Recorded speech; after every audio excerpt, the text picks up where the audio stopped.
Pag may tinanim, may kakainin. Ano po? So, we have 3 months, more than 3 months nandito kami sa bahay. Ito na ang aming backyard mini garden. Good morning. Let's plant a catmon tree with our alaga, Gabriel, Linka, and Angel. This is our catmon tree. Yeah, we're planting catmon tree. Sponsored by Sir Mark. Nakasasama agad kasi ako nagdito sa likod. And with our Linka, our new bunso.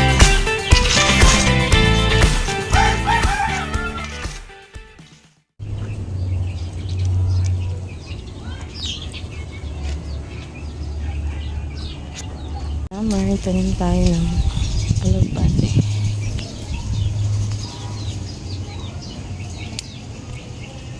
And ito naman po yung isa, ang calamansi.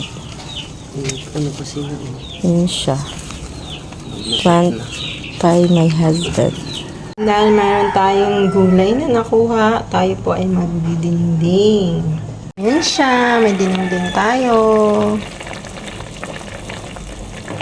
Wow! May bunga na yung kalamansi.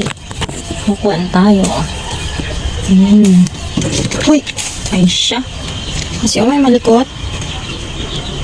Nakikain daw ng gulay. Halika na rito. Yan pa, oo, madami ng bunga. Pwede na tayo makakuha. Yan.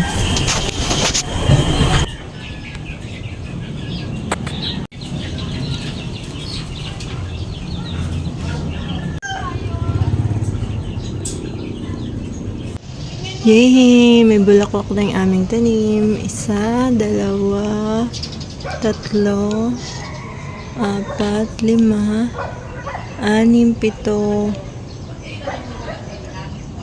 Okay, so ayan po. Paglabas mo dito sa aming kitchen, andyan yung aking kaladyong. Pasensya naman kasi season yata ng butterfly.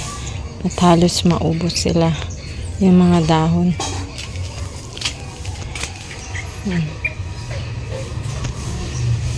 Nag-iisang kamatis dyan. Dyan yung upo. Luya sa pasok. Nandito naman yung ating kamote tops. At yung ating nag-iisang talong. Ating kamote na laman. Madami siya. Ating rambutan. Ating guwapo. Nandun na po yung ating alugbate. At may saluyot. May kalamansi din dyan siya. Doon pa. May kangkong tayo dyan kaso matatalo siya ng kamote. Siling haba, kinuha ko na yung bunga kanina. At another kalamansi. Ayan, malunggay din tayo. Ayan, mayroon pa palang sili din. Ayan. Saluyot again. Catmon tree. At unfortunately, dahil season ng butterfly, halos maubos na yung mga dahon ng kalamansi. Pero, meron pa naman siyang bunga ng mga aphids din. Diyan yung calabash miracle fruit. Mas rin po pala dyan. Diyan ko yung mga alugbate, natatalo siya ng may puno kasi ng saging. Pero marami na ako nakakong mga dahon dyan. Hindi lang siya masyadong tumutubo. Malago kasi malilim. Ayun yung kangkong. Ng pechay. Hindi ko alam kung saan yung tatanim. May okra pa rin. Mga sili. At yun yung okra. Pasensya naman, di pa nadamuhan yung doon. At yung tinanim ko, kamuting kahoy ulit. Kita niyo may mga butterfly. Ang langka namin. Backyard garden namin. Meron ng bunga yung talong. Yung kalamansi talong meron At yung aming kamote, ginawang higaan ng aming aso. Yung aming kalabasa pala. May nakuha ko dyan. Masarap na kalabasa. Nakahangin siya. Nilipat ko pala yung tanim kasi nga yung aso hinihigan. Ayun na, yung doggy namin. Diba? Linka! Yan. Nagawa niyang higaan yung aking taniman ng gulay. Kaya yan, kinakain niya yung mga dahon. Paano na lang yan?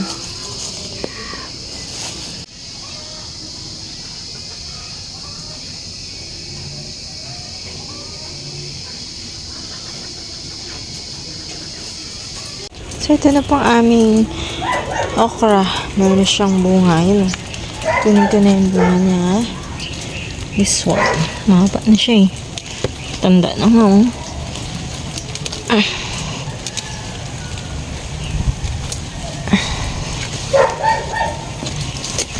Yan. Meron siyang mga bunga. Tignan itong ano yan. What's that? Minta. That's insekto. Hindi sila sabay-sabay na bunga. Maliliit pa yung mga bunga. So, ayan na po siya.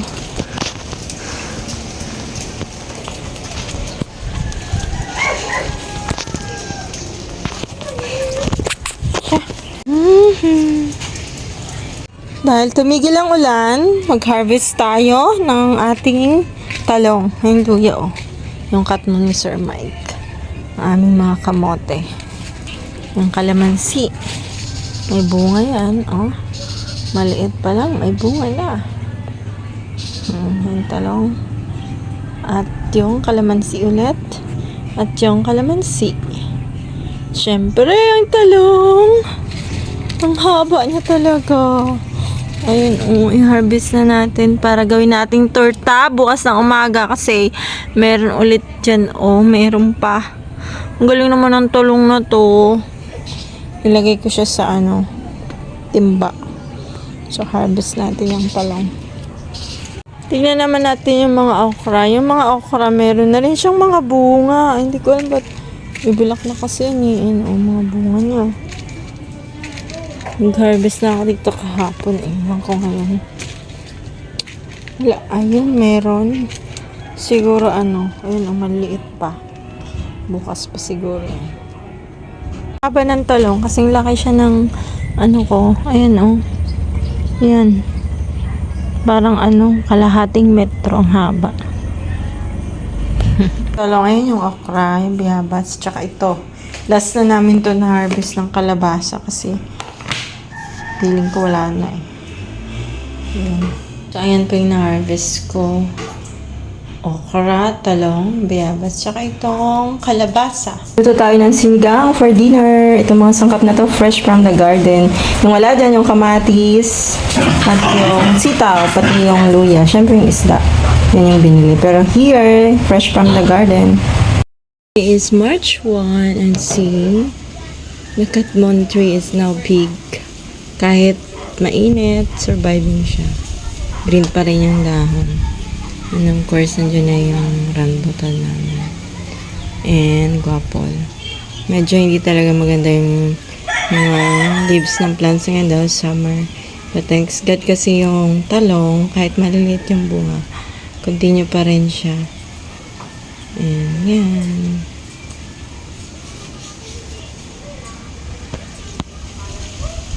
Laki na niya, Malapit na siya mag 1 year. Kasi March namin yan tinanim dito. So March 1 na ngayon. Ito na siya. Brother Sir Michael Santos. Yung aming siling pangsigang patuloy pa rin sa pagbunga. Kahit summer. Yung talong. Meron rin mga bunga. Maliit nga lang, pero meron pa rin bunga. Diba? May additional dito eh.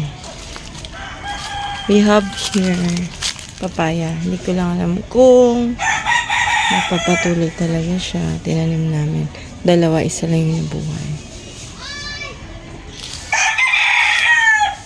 Cat moon. Yung okra pala nakatanim dati. Meron na tayong sili dito. May bulaklak. May bunga na rin pala yung sili. Ibang variety siya ng sili kasi green na green talaga. Hindi siya yung kagaya dun sa siling pangsigang. Iba rin yung dahon. And yung okra dati talong dahil nga mainit. Hindi ko alam kung ganito yung color niya. Of course, meron parang bulaklak yung guyaba, no? Hindi ko alam kung mabubuo siya. Yan. Ayun siya, may mga bulaklak siya dun sa taas. Kahit summer, nag-try pa rin magtanim ng asawa ko ng sitaw. Ayun na, meron siyang bunga pa isa-isa. Tanim din kami dito ng kahit summer nga, ng papaya. Yan yung alugbate, lalaki ng dahon. Kasi favorite ko yung alugbate.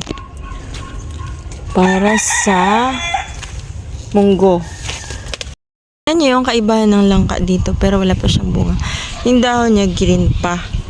Doon mamaya na ko, sobrang dilaw na talaga yung bunga. Hindi ko alam kung mabubuo. Ayan yung ano namin, tinanim na ube. Kasi nakabili nga ako ng ube noong nakaraan.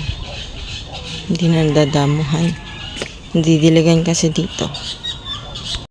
Sobra yung aming mga malunggay. Ang daming bunga pero walang time dahil busy. Hindi namin naakyat. Kaya feeling ko ang tatanda na nila. Kaya nanilaw din yung avocado. Hindi pala nanilaw. Nagbabrown siya pag ganito talaga pag tag-init. Yung bayabas, dami pa rin nahuhulog. Pati yan, yung kabila dyan, ilang malunggay yan. Ang daming bunga. Kaya, shout out sa gusto ng gulay ng malunggay. Pero, feeling ko hindi na pwede, sobrang tatanda na. Papaano ko na to. Na yung langka nun. Nangitim na talaga yung isa. 2, 3. Yung isa doon. Hindi ko alam kung mabuo, parang yan na lang. Pero parang hindi rin kasi nga sobrang init. Pero, look, yung leaves nila talagang at hindi na init. Dinidiligan naman yan. Pero yung leaves talaga niya ganyan siya. Parang autumn na siya. Taglagas. Kasi nalalaglag sa tindi ng init. Kaya bas dami-dami pa rin bunga. Ay, hindi na namin siya nakukuha dahil medyo mataas. Wala ring time para manguha. Ang nanguha na lang ay yung mga ibon at yung mga aso. Kapag nalalaglag, kinakain nila. Sa mga hindi pa ba nakakapag-subscribe, mag-react na po, mag-comment, and mag-subscribe. See you!